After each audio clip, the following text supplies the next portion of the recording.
بسم الله الرحمن الرحیم. حضرت ابو ذر رضی الله عنه روایت کوي چې رسول الله صلی الله علیه وسلم او فرمایل درې کسان دي چې الله تعالی به ورسره د قیامت په ورځ خبرې نه کوي او نه به ورته ګوري، په دوی به رحم نه کوي، د دوی لپاره به دردناک عذاب وي. نو حضرت ابو ذر رضی الله عنه ورته وویل دا خو ډیر بدبخت خلک دي یا رسول الله صلی الله علیه وسلم، دا څوک دي؟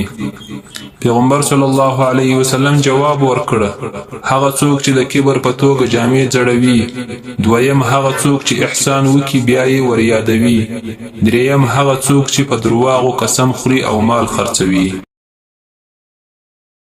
له حضرت عبدالله ابن عمر رضی الله عنه څخه روایت دی چې رسول الله صلی الله علیه وسلم او فرمایل هغه څوک چې څلور عیبونه ولري هغه منافق دی، او په چا کې چې دغه عیبونو څخه یو عیب وو په هغه کې به د نفاق عیب وي تر هغه چې پرې یې نږدې. اول چې امانت ورکړي خیانت پکښې کوي، دوهم چې خبرې کوي درواغ پکښې وایي، دریم چې کله وعده وکړي د وعدې خلاف ورزي کوي،